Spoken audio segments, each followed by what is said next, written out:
말씀 요한복음 11장 1절로 7절 말씀 보겠습니다. 요한복음 11장 1절로 7절 말씀 함께 목소리로 공독하겠습니다. 어떤 병자가 있으니 이는 마리아와 그 자매 마르다의 마을 베다니에 사는 나사로라. 이 마리아는 향유를 주께 붓고 머리털로 주의 발을 닦던 자요, 병든 나사로는 그의 오라비더라. 이에 그 누이들이 예수께 사람을 보내어 이르되 주여 보시옵소서, 사랑하시는 자가 병들었나이다 하니 예수께서 들으시고 이르시되 이 병은 죽을 병이 아니라 하나님의 영광을 위함이요 하나님의 아들이 이로 말미암아 영광을 받게 하려 함이라 하시더라. 예수께서 본래 마르다와 그 동생과 나사로를 사랑하시더니 나사로가 병들었다 함을 들으시고 그 계시던 곳에 이틀을 더 유하시고 그 후에 제자들에게 이르시되 유대로 다시 가자 하시니. 아멘. 요한복음은 크게 두 부분으로 나눌 수 있다라고 말씀을 드렸었습니다. 1장부터 12장까지 이 표적의 책으로 나눌 수가 있습니다. 예수님이 행하신 표적들이 나와 있죠. 또 13장부터 21장까지를 영광의 책으로 나누게 됩니다. 그래서 이 1장부터 12장까지는 총 7개의 표적이 등장을 합니다. 잘 아시다시피 첫째로 물로 포도주를 바꾸는 그런 표적이 첫 번째 등장하죠. 또 두 번째는 왕의 신하의 아들을 고치시는 표적이 나옵니다. 세 번째는 38년 된 병자를 고치시는 표적이 세 번째입니다. 네 번째는 오병이어로 5,000명을 먹이시는 표적입니다. 다섯 번째는 무리를 거르시는 표적이었죠. 여섯 번째는 날 때부터 맹인된 자를 고치시는 표적이었습니다. 이러한 표적들은 기적 자체의 의미가 있는 것이 아니라 그 표적을 일으키시는 우리 예수님이 어떤 분이시며 어떤 일을 행하시는 분이신지를 가르쳐 준다라고 말씀을 드렸습니다. 오늘은 이 표적의 책의 마지막 표적, 7번째 표적이 일어나는 상황을 담고 있는 본문의 내용입니다. 우리가 잘 알고 있듯이 유대인들은 이 7이라고 하는 숫자를 하나님의 완전한 창조를 나타내는 완전수로 봅니다. 따라서 이 나사로를 살리시는 이 표적은 요한복음에 있어서 가장 결정적이고 결론적인 표적이라고 할 수 있습니다. 그렇다면 이 표적은 우리 예수님께서 어떤 분이시며 어떤 일을 행하시는 분이신지를 이 결정적으로 결론적으로 보여주는 표적이라고 할 수 있겠습니다. 이 표적이 담고 있는 본문의 내용을 통해서 우리가 기억해야 할 진리의 내용이 무엇인지를 알아보고 은혜를 나누기를 주님의 이름으로 축원합니다. 첫째로 문제에 대한 예수님과 우리의 인식 차이가 있다. 어떠한 문제가 일어나는 데 있어서는 예수님과 우리의 인식의 차이가 있다라고 하는 것입니다. 우리 요한복음 11장 1절로 3절 또 한번 읽겠습니다. 어떤 병자가 있으니 이는 마리아와 그 자매 마르다의 마을 베다니에 사는 나사로라. 이 마리아는 향유를 주께 붓고 머리털로 주의 발을 닦던 자요, 병든 나사로는 그의 오라비니더라. 이에 그 누이들이 예수께 사람을 보내어 이르되 주여 보시옵소서, 사랑하시는 자가 병들었나이다 하니. 아멘. 오늘 이 본문은 7번째 표적이 되는 나사로에 대한 소개를 지금 하고 있습니다. 성경에는 이 나사로라고 하는 이름을 가진 두 사람이 등장을 하죠. 첫 번째는 이 마리아와 마르다의 오라버니인 이 베다니에 사는 나사로가 나오고 있습니다. 두 번째는 누가복음 16장에 예수님의 이 부자와 거지의 비유 속에 등장하는 이 거지 나사로가 또 한번 등장을 합니다. 몇몇 신학자들은 이 두 사람이 같은 인물이다 뭐 이렇게 주장하기도 합니다. 하지만 사실 그런 정황은 거의 보이지가 않죠. 나사로라고 하는 이름은 하나님이 도우셨다라고 하는 뜻을 가지고 있습니다. 이 히브리어 이름 엘리아살이라고 하는 이름을 헬라어로 표현한 것이 이 나사로라고 하는 표현입니다. 아주 당시에는 흔한 이름이었습니다. 우리의 어떤 영철이 철수라고 할 정도로 이 나사로라고 하는 것, 이 하나님이 도우셨다라고 하는 이 이름의 뜻은 이름을 가진 이 사람들은 아주 흔했습니다. 따라서 두 사람이 같은 인물이 아니라고 보는 것이 일반적입니다. 이 베다니의 나사로는 마리아와 마르다의 오라버니였습니다. 마리아와 마르다도 성경 여러 곳에 등장을 합니다. 이들은 누가복음 10장에 예수님을 잘 대접하고 예수님의 말씀에 귀를 기울인 그 예수님과 아주 가까운 자매들이었습니다. 특히 요한은 이 마리아가 향유를 붓고 머리카락으로 예수님의 발을 씻었던 것을 소개를 하고 있는데, 이는 요한복음 12장에 기록된 이 마리아의 행적입니다. 예수님은 이 행적에 대해서 이렇게 말씀을 해 주십니다. 우리 마태복음 26장 13절 같이 읽겠습니다. 내가 진실로 너희에게 이르노니 온 천하에 어디서든지 이 복음이 전파되는 곳에서는 이 여자가 행한 일도 말하여 그를 기억하리라 하시니라. 아멘. 이 사건은 너무나도 유명했기에 그 마리아의 오라버니임을 본문은 가르쳐 줍니다. 마르다와 마리아는 사람을 보내어서 이 오라버니의 병 소식을 예수님께 전했습니다. 주여 보시옵소서, 이 사랑하시는 자가 이렇게 병들어 있습니다. 좀 보시옵소서, 이렇게 전했습니다. 아마도 우리 예수님과 이 나사로는 아주 친근한 사이였을 것입니다. 그래서 사랑하시는 자라고 이렇게 표현하고 있습니다.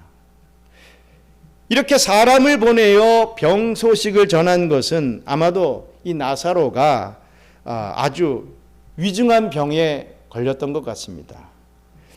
잘못하면 죽을 수 있기에, 늦어지면 죽을 수 있기에 급하게 사람을 보내어 병 소식을 예수님께 전했던 것이죠. 마르다와 마리아는 마음이 급했습니다. 어떻게든 사랑하는 오빠를 살리고 싶었습니다. 사랑하는 오빠가 이렇게 갑작스럽게 죽어서는 안 된다라고 믿었던 것이죠. 그래서 예수님이 좀 빨리 오셔서 이 문제를 좀 해결해 주시기만을 바랬습니다. 그러나 우리 예수님은 너무나 초연한 대답을 해 주십니다. 우리 요한복음 11장 4절 말씀 같이 읽겠습니다. 예수께서 들으시고 이르시되 이 병은 죽을 병이 아니라 하나님의 영광을 위함이요 하나님의 아들이 이로 말미암아 영광을 받게 하려 함이라 하시더라. 아멘. 예수님은 이 병이 어떤 병이라고 합니까? 죽을 병이 아니다 라고 지금 말씀을 하시죠. 그리고 이 병은 하나님의 영광을 나타내기 위한 수단이다 라고 하셨던 것입니다. 또한 하나님의 아들이신 자신이 이로 말미암아 영광을 받을 것이다 이렇게 말씀하십니다. 이렇게 나사로의 병이라고 하는 문제에 대한 이 마르다와 마리아의 생각과 이 예수님의 생각은 완전히 달랐던 것입니다. 예수님은 이 문제를 통해서 예수님이 누구신지, 어떤 일을 하시기 위해 하늘에서 오셨는지를 나타내기를 원하셨기 때문입니다. 우리가 잘 알듯이 예수님은 나사로를 다시 살리십니다. 다르게 표현하면 나사로를 부활시키죠. 사실 부활만큼 초월적인 사건이 어디 있겠습니까? 부활은 상식을 초월하는 사건입니다. 부활은 현실을 초월하죠. 부활은 자연의 순리를 초월하는 아주 위대한 사건입니다. 그래서 부활은 오직 하나님께서만, 예수님께서만 나타낼 수 있는 사건입니다. 따라서 예수님은 나사로가 죽는 이 문제를 사용하시는 것이다 라는 말씀이죠. 당신께서 죽었다가 다시 살아나시고 또 당신을 믿고 죽은 자들을 살리시기 위해 이 땅에 오신 분이심을 이 표적을 통해서 나타내시려 했던 것입니다. 그래서 이 병은 죽는 병이 아니라 하나님의 영광이 나타나고 하나님의 아들이 영광을 얻기 위해 사용되어지는 병이다 라고 이렇게 말씀하신 것입니다. 요한복음에서 예수님의 표적을 보면 다 어떤 문제가 다 선행되는 것을 봅니다. 문제 없는 이 표적은 없다 이거죠. 다시 정리하자면 첫 번째 표적에서는 어떤 문제가 있습니까? 잔치집에 포도주가 없는 문제가 생겨났던 것이죠. 두 번째 표적에서는 왕의 신하의 아들이 병에 걸리는 문제가 생겼습니다. 세 번째 표적에서는 38년 된 병자의 이 병의 문제라고 하는 것을 우리가 알 수 있죠. 네 번째 표적에서는 5,000명이 앉아 있는데 뭐가 없습니까? 먹을 것이 없는 문제가 생겼습니다. 다섯 번째 표적에서는 풍랑이는 바다라고 하는 그 문제가 있었던 것입니다. 여섯 번째 표적에서는 날 때부터 맹인된 자의 문제가 제시됐던 것입니다. 보십시오. 이 문제는 바로 하나님의 영광이 나타나기 전에 필연적으로 선행되는 것이다 라는 것을 우리가 알 수가 있습니다. 어떤 문제가 생기면 이거 어떡하나가 아니라 하나님이 영광을 나타내려고 하시나 보다 이렇게 우리는 생각할 수 있어야 된다는 것입니다.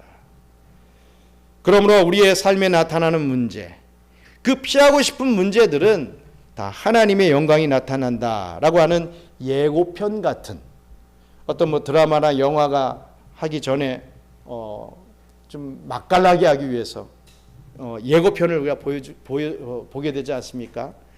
예고편이 정말 재밌으면 저 영화 보고 싶다, 저 드라마 보고 싶다 이런 마음이 생기듯이 이러한 문제는 하나님의 영광이 나타나기 전에 예고편과 같은 것이다 라는 것입니다. 사실 십자가가 이 진리를 잘 보여주고 있습니다. 십자가는 죽음을 드러내는 죄인의 형틀입니다. 그러나 십자가에서 생명이 시작이 됩니다. 예수 그리스도의 십자가 죽음이 택한 백성들에게 생명의 시작이 된다라고 하는 사실이죠. 따라서 저주의 십자가가 역설적이게도 이 영광의 부활을 이끌어낸다라는 것입니다.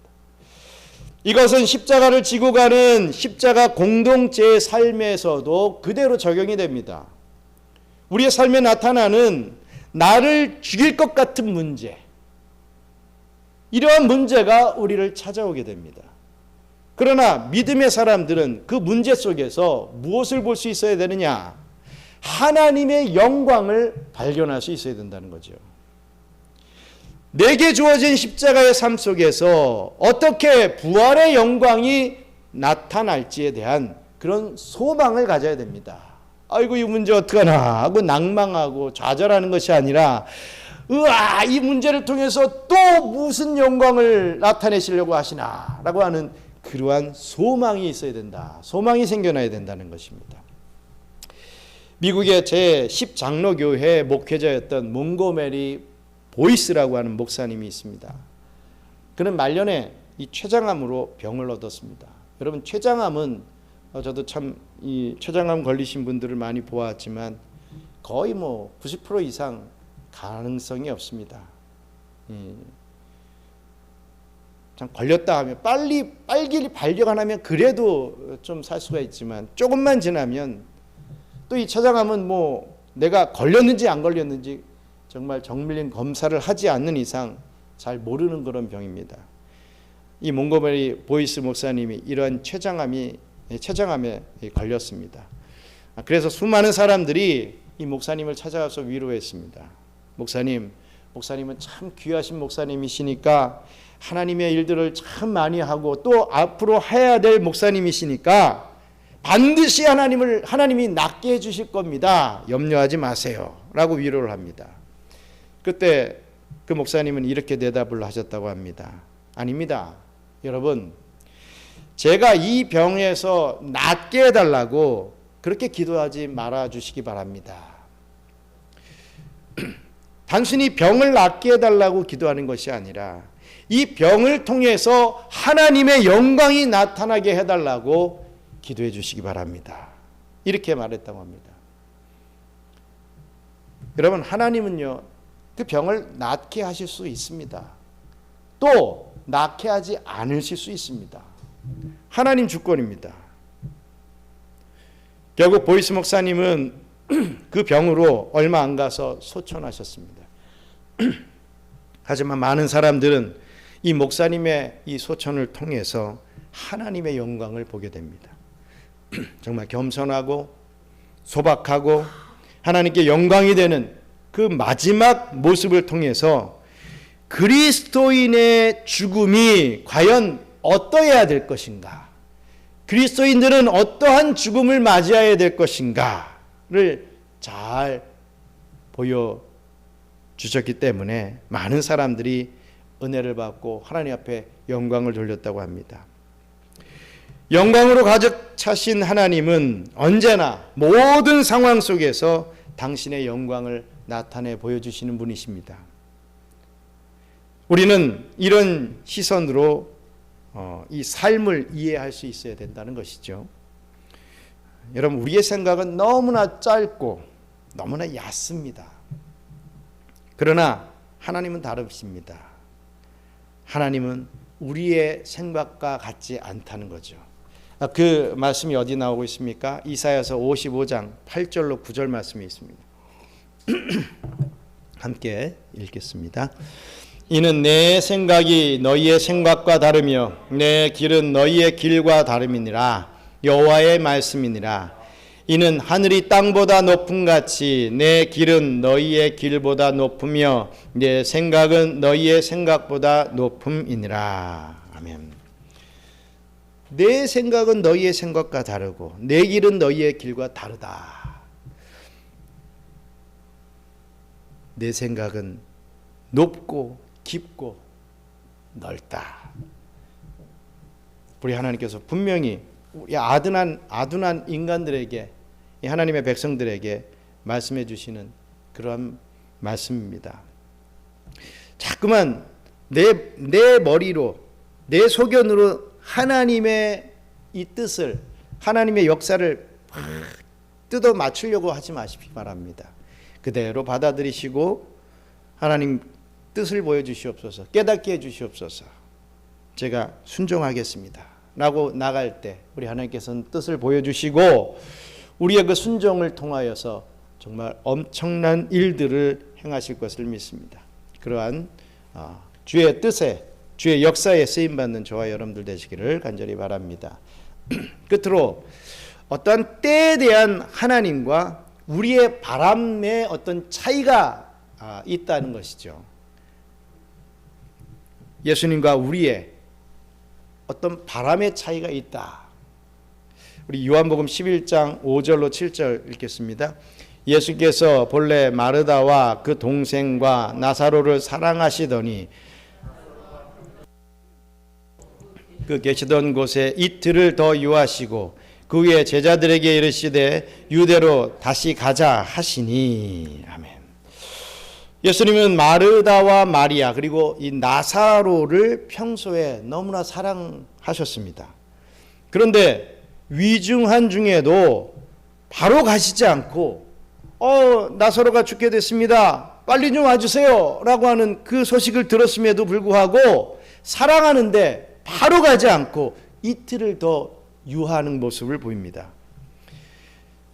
적당히 고칠 수 있는 병이면 의원을 찾아갔을 것입니다. 게다가 예수님에 대한 이런 소문 저런 소문 때문에 예수님의 추종자라고 알려지게 되면 유대교 사회에서 출교를 당할 수도 있는 그러한 상황이었습니다. 그래서 굉장히 조심해야 했지만 이 상황은 너무나 위급했습니다. 그래서 이도저도 안 되니까 이 마르다와 마리아는 예수님을 찾았던 것입니다. 이런 위급한 상황 속에서도 예수님은 이틀이라고 하는 시간을 더 가만히 계시다가 출발했다는 것이죠. 헬라어 원문을 보시면 5절과 6절 사이에 오은이라고 하는 이 접속사가 쓰이고 있습니다. 이 오은이라고 하는 단어는 그러므로라고 하는 뜻을 가지고 있습니다. 즉 이 가족을 사랑하셨기 때문에 그러므로 이틀을 더 유하셨다라고 하는 의미가 됩니다. 사랑하셨기 때문에 이틀을 더 유하셨다, 이런 의미죠. 이틀을 더 유하신 이유가 분명히 있으셨던 것입니다. 아무런 이유 없이 이틀을 가만히 계시다가 가신 게 아니죠. 10장 말미에서 신성 모독을 이유로 예수님은 살해 위협을 당하셨습니다. 그래서 예수님은 요단강 저편으로 넘어가셔야만 했습니다. 이 베단이라고 하는 곳은 예루살렘과 가까이 있는 마을이었습니다. 따라서 예수님이 이 베다니로 가시려고 하면 하루가 안 돼서 도착할 수 있는 그러한 거리였던 거죠. 이틀을 더 유하시다가 제자들과 함께 유대로 다시 가고자 하셨던 것입니다. 우리가 나중에 나사로가 부활할 것을 아니까 마음 놓고 이 사건을 바라보고 있지만, 여러분, 그 당사자들인 마르다와 마리아라고 여러분들이 생각하시면 그 마음이 어떻겠습니까? 여러분, 사람을 보냈다라고 하는 것은 예수님이 어디 있는 줄 알았다는 것입니다. 그리고 어디 있는 줄 알았으면 예수님이 가까이 계신 것도 알았다는 것인데, 이렇게 가까이 계신 예수님은 왜 빨리 오시지 않는 거지? 왜 빨리 오셔서 좀 고쳐주시면 좋겠는데 왜 안 오시는 거지? 그 마음이 정말 답답했을 것입니다. 왜 빨리 안 오시나? 왜 당장 이런 일들이 해결되지 않는 것인가? 이 답답했을 것입니다. 게다가 나사로가 나중에 죽게 되었을 때는 인간적인 서운한 감정도 분명히 있었을 것입니다. 다 하나님의 뜻입니다 라고는 얘기하지만 우리도 그렇지 않습니까? 어떤 결과에 대해서 하나님의 뜻입니다, 하나님의 뜻이기 때문에 제가 순종하겠습니다, 순복하겠습니다 라고 하지만 인간적인 어떤 서운함이 있고 뭔가 좀 찜찜함이 있는 것 당연한 것 아니겠습니까? 이 마르다와 마리아에게도 그런 감정이 분명히 있었을 것입니다. 서운하다 이거죠. 조금만 빨리 오셔서 했으면, 기도라도 해주셨으면 나았을 텐데, 이런 감정이 있었을 것입니다. 그래서 마르다는 그 감정을 막 드러내버립니다. 요한복음 11장 21절 같이 읽겠습니다. 마르다가 예수께 여짜오되 주께서 여기 계셨더라면 내 오라비가 죽지 아니하였겠나이다. 역력히 그 상한 감정이 드러나고 있죠. 좀 빨리 오셨으면 가능했을 텐데 늦게 오셔가지고 그런 거 아닙니까? 이런 얘기입니다. 그러나 예수님이 영광을 드러내셔야 하는 때가 있다는 거죠. 예수님의 영광은 이 죽음의 상황에서 부활을 나타내심으로 드러나시는 것이었습니다. 그렇기 때문에 예수님은 나사로가 죽을 때까지 기다려야 했었던 것입니다. 마리아와 마르다는 어찌든지 빨리 오셔서 나사로를 살리기를 바랬던 바람이 있었던 것이고, 예수님은 나사로가 죽어야 영광이 드러나기 때문에 기다리는 그러한 상황이었던 것입니다. 예수님은 나사로가 부활할 때를 맞이하고자 하셨던 것이죠. 이렇게 예수님의 때와 우리의 때도 다릅니다. 어머니 마리아가 예수께서 뭔가를 해주시기를 바랬을 때 예수님은 이렇게 말씀을 하셨습니다. 요한복음 2장 4절 말씀 같이 읽겠습니다. 예수께서 이르시되 여자여 나와 무슨 상관이 있나이까 내 때가 아직 이르지 아니하였나이다. 포도주가 없는 것을 보시고서 예수께 좀 이 문제를 좀 해결해 달라고 하는 그런 말을 했을 때 아직 내 때가 이르지 않았습니다 라고 하시는 그 예수님의 대답이었습니다. 예수님은 형제들이 초막절에 예루살렘으로 가서 드러내라. 당신이 정말 메시아임을 좀 드러내라. 라고 이렇게 핀잔을 주자. 예수님은 또 어떤 대답을 하십니까? 요한복음 7장 8절 같이 읽겠습니다. 너희는 명절에 올라가라. 내 때가 아직 차지 못하였으니 나는 이 명절에 아직 올라가지 아니하노라. 올라가실 수 있는 부분이었습니다. 그런데 안 가셨다는 거예요. 왜? 내 때가 아직 이르지 않았기 때문에. 우리 생각에는 빨리 올라가서 내가 메시아야, 나를 믿으라 막 이러고서 사람들을 모으고 세를 만들어서 뭔가 빨리빨리 일을 진행하면 좋을 것 같은데, 예수님의 때는 무슨 때입니까? 십자가를 질 때이지 않습니까? 아직 내가 십자가를 질 때가 안 되었다 하면서 올라가지 않으시는 그런 모습을 보이시지요. 이렇게 사람들이 원하는 때와 우리 예수님이 원하는 때가 다릅니다. 우리는 하나님의 영광을 지금 좀 빨리 나타내 주기를 원합니다.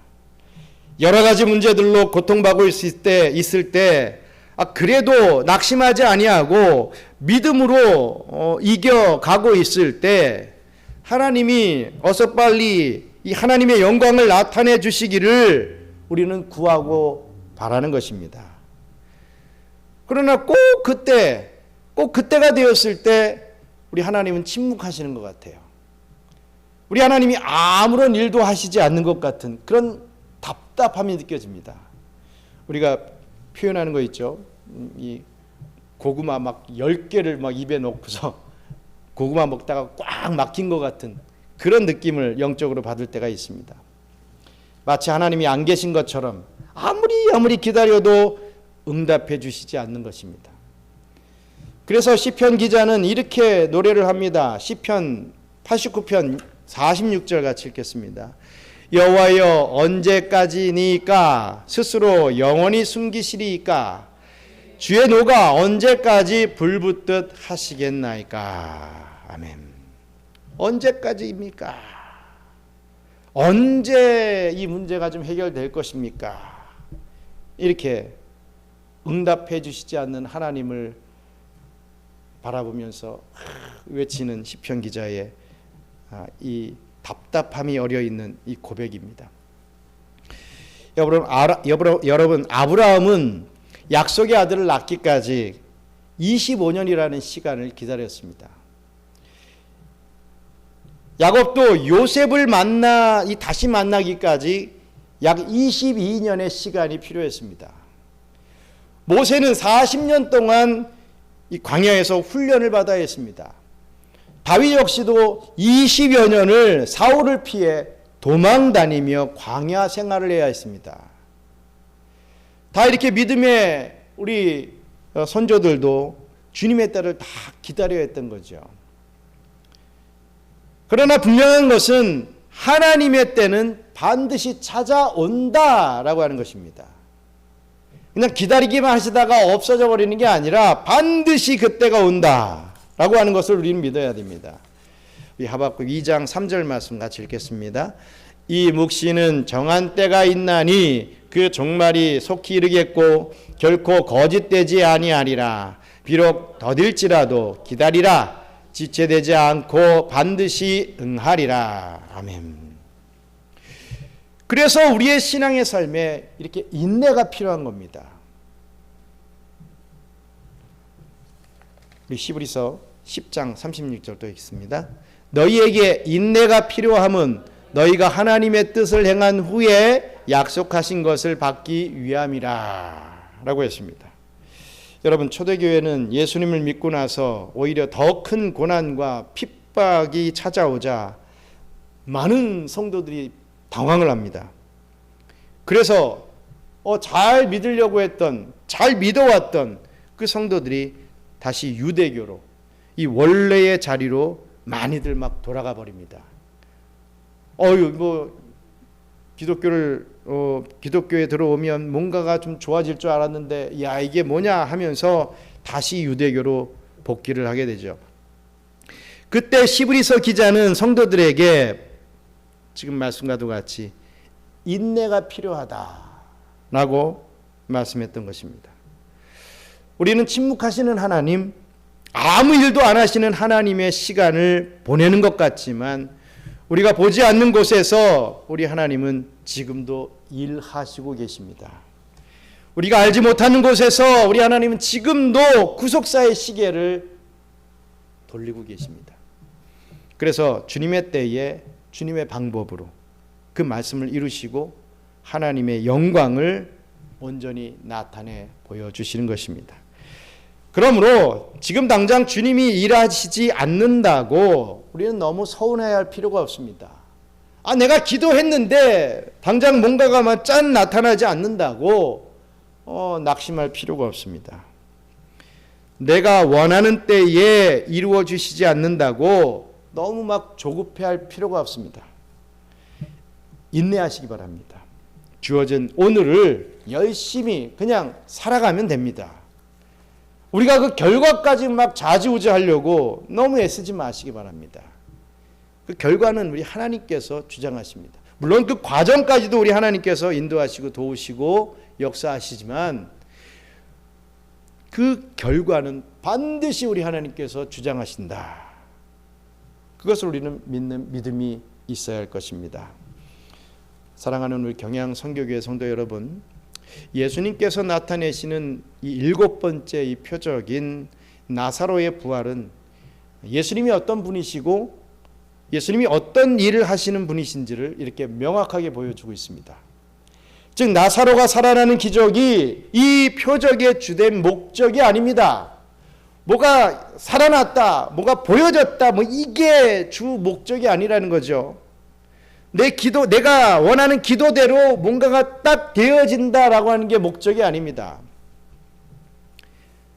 예수님께서 부활의 주체이시고 우리를 부활시키시려 이 땅에 오신 분이심을 가르치시려고 하는 게 목적이다라는 것입니다. 이것은 하나님의 영광을 나타내는 가장 결정적인 표적이었습니다. 이 표적을 이루어 가심에 있어서 우리 예수님은 사람들과 이 문제 인식의 차이가 있던 것을 분명히 보여주시죠. 또 영광을 나타내시는 이 때에 대한 바람의 차이도 분명히 드러내고 계십니다. 이렇게 부활은 우리의 상식과 우리의 현실과 우리의 이 자연 질서를 초월합니다. 그러기에 우리의 생각과 다른 현실과 문제가 오늘 우리 앞에 떡하니 놓여질 때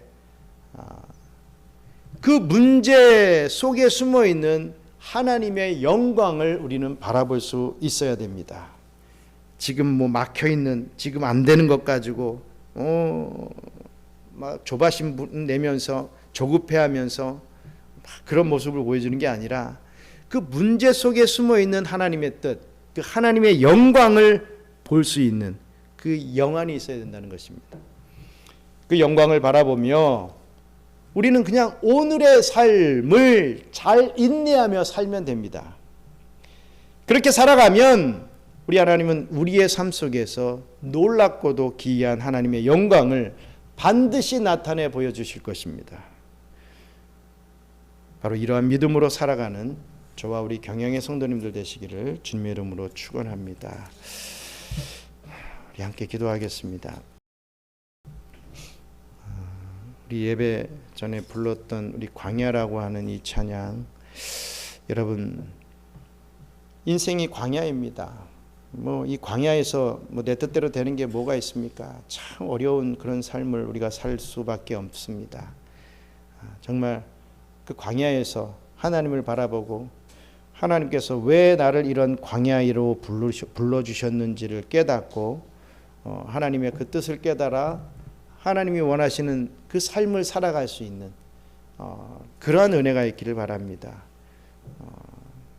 그러한 복된 삶을 살아갈 때 우리 하나님께서 저와 여러분들을 붙잡고 하나님의 구속사의 귀한 그런 도구로 사용해 주실 줄 믿습니다. 우리에게 하나님께서 맡겨주신 사명이 있습니다. 그 사명 감당하기 위해서 우리 하나님께서 이렇게 우리를 여기까지 이끌어 주십니다. 또 끝까지 이끌고 나가셔서 정말 하나님의 영광을 드러내 보여주실 것을 믿습니다. 우리 그러한 복된 도구로 쓰임받기를 원합니다. 저를 사용하여 주시고 이 종말의 때에 정말 귀하게 쓰임받아서 하나님께 영광 올려 드리는 데에 정말 귀한 저희들의 삶이 될 수 있게 해달라고 우리 함께 기도하겠습니다. 감사합니다. 하나님, 저희들에게 이런 복된 삶을 허락해 주셨으니 감사합니다. 하지만 우리가 느낄 때에 너무나도 힘들고 나 혼자뿐인 것 같고 앞으로 보나 뒤로 보나 위로 보나 아래로 보나 정말 이 광야라고 하는 이곳의 삶이 너무나도 힘들기에 원망하고 좌절하고 아버지 하나님 낙담을 합니다. 아버지 하나님, 이것을 견디지 못해서 많은 자들이 또 자살까지 이르는 경우들이 너무나도 많이 있습니다. 아버지 하나님, 이런 광야를 살아갈 때, 이 광야를 지나갈 때 하나님을 바라볼 수 있는 영안을 허락해 주시고 우리 하나님께서 왜 이런 광야를 허락해 주셨는지를 깨닫고 아버지 하나님 앞에 영광 올려드리기 위하여 인내하며 오늘 주어진 이 삶을 기쁨으로 살아드릴 수 있도록 역사해 주시옵소서. 왜 입만 벌리면 불평합니까? 왜 입만 벌리면 참으로 힘들다라고 하는 말만 합니까? 아버지 하나님, 자꾸만 죽겠다 하는 것이 아니라 우리 하나님께서 나를 살리신다, 살겠다 정말 감사하다라고 하는 말이 계속해서 나의 심령 속에서 쏟아질 수 있도록 우리 주님께서 역사해 주시어서 아버지 하나님의 그 역사를 체험하고 그 역사를 증거하는 복된 도구로 쓰임받을 수 있도록 축복해 주시옵소서. 감사합니다. 하나님, 오늘도 광야를 지나갑니다. 광야를 지나가면서 정말 척박한 이 광야 안에서 소망이 없다. 나는 어떡하나? 이 문제 이것 때문에 나는 죽겠구나 라고 자꾸만 좌절하고 원망 또 불평 불만을 합니다. 용서하여 주시고 이런 광야 속에서 나를 인격적으로 만나 주시고 나를 이끄시는 우리 주님이 계시구나. 나를 지금 콜하고 계시구나. 나를 부르시는구나. 나를 깨닫게 해주시는구나. 나에게 복 주시려고 하나 보다. 이것을 통해서 정말 엄청난 역사를 깨닫게 하시고 나를 사용하려 하시나 보다 라고 믿고 인내하며 지금 이 현실을, 이 시간을 기쁨으로 살아드릴 수 있는 저희들 되게 축복해 주시옵소서. 그럼 우리 경영의 성도들이 계속해서 많아지게 하시고 아버지 하나님, 하나님 앞에 예배 드릴 때마다 그 영광 온전히 올려드리며 기뻐할 수 있는 우리들의 삶이 될 수 있도록 축복해 주시옵소서. 아버지 하나님, 또 우리가 주일을 준비하는 삶을 살아갑니다. 이번 주일 특별히 추수감사 주일로 우리가 모이게 됩니다. 정말 마음껏 감사 올려드릴 수 있는 저희 심령 저 깊은 곳에서 울려 퍼지는 감사가 드러날 수 있도록 주님께서 역사해 주시고 그 기쁨의 감사들을 우리가 바라보면서 서로가 격려하고 또 은혜 받을 수 있도록 역사해 주시옵소서. 감사를 드리며 오늘 말씀 예수님 이름으로 기도드리옵나이다. 아멘.